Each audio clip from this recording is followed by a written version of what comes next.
The house always smells like vanilla and expensive laundry detergent. That's the smell of my mother's control. Every cushion is plumped, every surface is polished, and every family member has a script they are expected to follow. My mother, Evelyn, is the director of this domestic theater, and for 24 years, I have been her most reliable extra. I smile when she tells me to smile. I wear the colors she says suit my skin tone. I am the good daughter, the one who never makes waves, while my brother, Leo, is the golden child who can do no wrong. I stand in the kitchen, helping her prep for one of her famous Sunday roasts. The sunlight hits the granite countertops perfectly. It looks like a catalog. It looks like a home. But the air feels heavy, like it always does before a storm. I've been working 2 jobs for 3 years, waiting tables in the morning and doing freelance graphic design at night. My eyes are constantly rimmed with red from exhaustion, but I don't mind. Every cent has been going into my Freedom Fund, a savings account I started the day I realized I couldn't breathe in this house anymore. I trusted them. I really did. I thought that as long as I played my part, I could earn my way out. My mother always told me she was holding my earnings for me in a high-yield account she set up when I was 19. She said it was for my protection to keep me from spending it on silly things like most girls my age.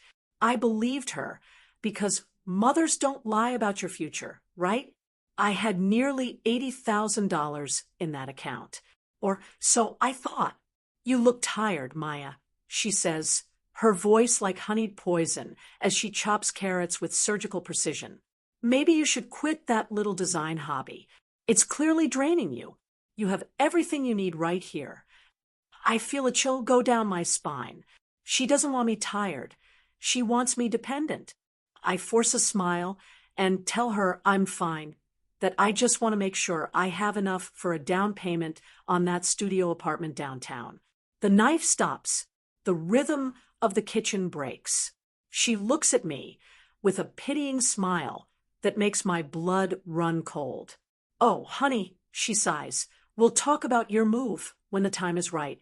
For now, let's just focus on making this dinner perfect for Leo's promotion celebration. That was the moment everything changed. It wasn't a loud bang. It was a quiet, sinking realization that my mother wasn't just protective. She was a warden, and I was starting to suspect that the bars of my cage were made of my own stolen hard work. The betrayal didn't come all at once. It leaked out in small, agonizing drips. A few days later, I was looking for a spare light bulb in my mother's office, a room usually kept locked, when I saw a bank statement sitting open on her desk. It wasn't her name at the top. It was mine. My heart hammered against my ribs like a trapped bird. I reached out, my fingers trembling, and picked up the paper. The balance wasn't $80,000. It was $412. I felt invisible.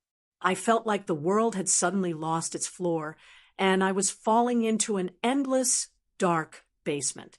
I scanned the transactions. Thousands of dollars had been moved out over the last 6 months. They weren't small withdrawals. They were massive chunks of my life, my sweat, and my late nights, transferred directly into an account labeled Leo Business Venture. I stood there in the silent office, the smell of her expensive vanilla perfume choking me. My mother hadn't just hidden my savings. She had harvested them. She had taken my ticket to a new life and handed it to my brother so he could open a boutique gym that he'd likely get bored of in 6 months. She had liquidated my dreams to fund his whims. What are you doing in here? I jumped, nearly dropping the statement.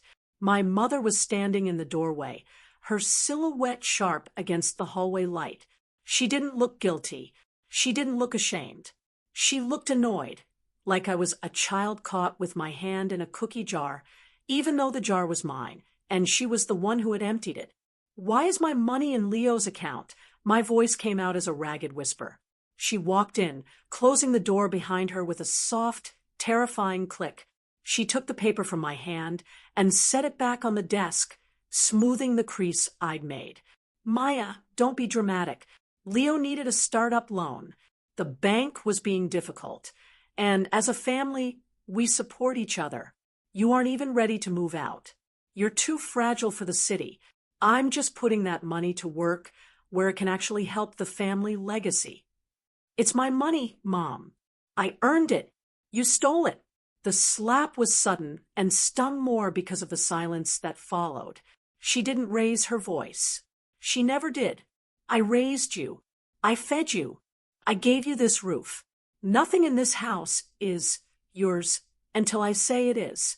You will go to your room, you will calm down, and you will not mention this again. We have guests coming for Leo's dinner on Friday, and you will be the perfect daughter. Do you understand?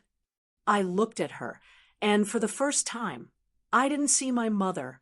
I saw a predator. I realized that if I fought her then, I'd lose everything. I had no money, no place to go, and no allies. I had to play the long game. I nodded slowly, looking at the floor, letting her think she had broken me. I spent the next 48 hours in a state of emotional collapse. I stayed in my room, staring at the ceiling, feeling the weight of every hour I'd worked. I thought about the dinners I'd skipped to save money, the vacations I hadn't taken, and the exhaustion I'd pushed through. It was all gone. My mother had deleted my future with a few clicks of a mouse. Leo came into my room that evening, acting like nothing had happened. He leaned against my doorframe, tossing a tennis ball up and down. Hey, sis. Mom says you're feeling under the weather. Just wanted to make sure you're up for Friday. It's a big night for the gym. You know, I might even hire you to do the branding. For a family discount, of course. He smiled, and I saw the same entitlement that lived in my mother's eyes. He knew. He knew exactly where that money came from. He didn't care that his sister was a ghost in her own home as long as he got to be the star. I felt a surge of nausea so strong I had to turn away. I'll be there, Leo, I said, my voice hollow. I wouldn't miss it for the world. They thought I wouldn't fight back.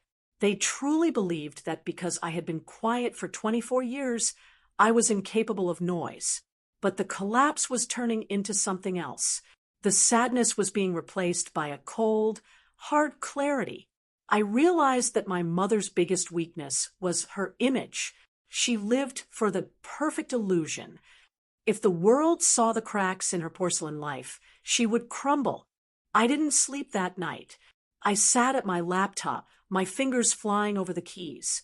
I wasn't doing graphic design for a client. I was doing it for myself. I was building a presentation. I was gathering evidence. I was digging into the digital trail she thought she'd covered. My mother was smart, but she was old-fashioned. She didn't realize that every transfer leaves a fingerprint. By 4 a.m., I had everything. I had the bank logs, the text messages between her and Leo joking about how Maya would never notice, and the recordings of her admitting she took it. I had been recording our conversations on my phone ever since the slap. I had the truth, and for the first time in my life, I had power. The day of the dinner arrived. The house was a hive of activity. My mother had hired caterers, but she still insisted I arrange the flowers and set the table. She wanted me busy. She wanted me subservient. I did it all with a serene smile that seemed to unsettle her. I was too compliant, even for me. Are you all right, Maya? She asked, adjusting a silk runner on the dining table. You've been very quiet. Just thinking about the future, Mom, I said, placing the final crystal glass at Leo's seat. I'm just excited for everyone to see what we've been working on. She patted my cheek, a gesture that used to feel like affection, but now felt like a brand. That's my girl. Integration into the family business is exactly what you need. Forget that silly studio apartment. You belong here. I watched her walk away, her heels clicking on the hardwood. She was so confident in her victory. She thought she had successfully absorbed my life into hers. She didn't realize I was about to set the theater on fire. The guests began to arrive at 7 p.m. These weren't just random friends. They were my mother's social circle, the people whose opinions she valued more than her own children's happiness. There was the head of the local charity board, the wealthy neighbors, and the investors Leo was trying to court for his gym empire. The dinner was spectacular. The wine flowed, the food was exquisite, and the conversation was centered entirely on Leo. He sat at the head of the table, basking in the praise, talking about his vision and his hard-earned capital. I sat at the far end, the invisible daughter, watching the clock. I waited until the dessert was served, a decadent chocolate tort. My mother stood up to give a toast. "I am so proud of my son," she began, her voice quivering with performative emotion. "He has shown such initiative and drive. And I'm so glad my daughter, Maya, has finally realized that family comes first. She's been such a help in making this dream a reality." "Actually, Mom," I said, standing up. My voice was calm, cutting through the warm air of the dining room like a blade. "I'd love to show everyone exactly how I helped. I've put together a little presentation to celebrate Leo's new venture." The room went silent. My mother's eyes widened, a flash of genuine fear crossing her face before she masked it with a tight smile. "Maya, dear, now isn't the time for a slideshow." "Oh, I think it's the perfect time," I said. I pulled a small remote from my pocket and pressed a button. The smart TV in the dining room, which usually displayed digital art, flickered to life. The first slide wasn't a logo for a gym. It was a screenshot of my bank account balance from a year ago, $78,400. The guests murmured, confused. Leo's face went pale. My mother moved toward the TV, but I stepped in her way. "I worked 80 hours a week for 3 years to save this," I said, my voice gaining strength. "I wanted to buy a home. I wanted a life." I pressed the button again. The next slide showed the transfer history. Dozens of transactions, moving my money into Leo's account. The dates coincided with his luxury car purchase and the lease on his new space. "Maya, stop this instant," my mother hissed, her poise finally cracking. She reached for the remote, but I held it high. "Why, Mom? Are you worried they'll see the family legacy is built on theft?" I looked at the guests, who were now staring at the screen in horrified fascination. "This isn't a loan. This is financial abuse." My mother took my access to my own money and gave it to my brother because she decided my life wasn't as important as his ego. "You're ungrateful," Leo shouted, standing up, his chair screeching against the floor. "We gave you everything. You gave me a room in a house I was paying for without knowing it." I retorted. I pressed the button one last time. The speakers filled the room with my mother's voice. It was the recording from her office. "Nothing in this house is yours until I say it is. I'm just putting that money to work where it can actually help the family legacy." The silence that followed was deafening. The head of the charity board looked down at her plate, clearly uncomfortable. The investors looked at Leo with newfound suspicion. The perfect illusion didn't just crack, it shattered into a million jagged pieces. My mother looked at me, and for the first time in my life, she looked small. The power she held was entirely dependent on the secrecy of her cruelty. Now that it was in the light, she had nothing. "Get out," she whispered, her voice trembling with rage. "Get out of my house." "With pleasure," I said. I picked up my purse, which was already packed with my essentials.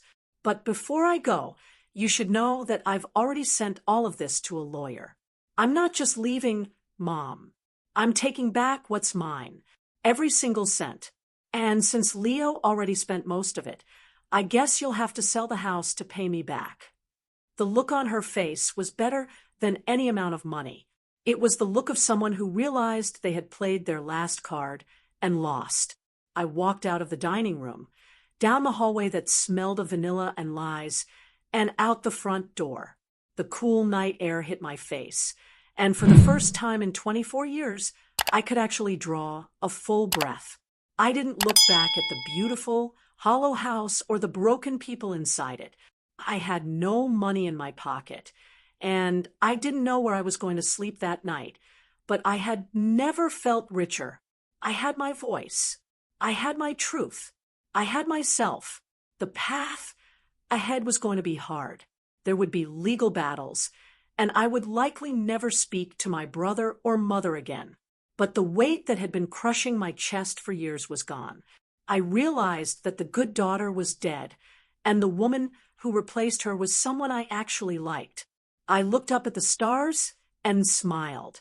I was free. Sometimes losing your family is the price of finding yourself.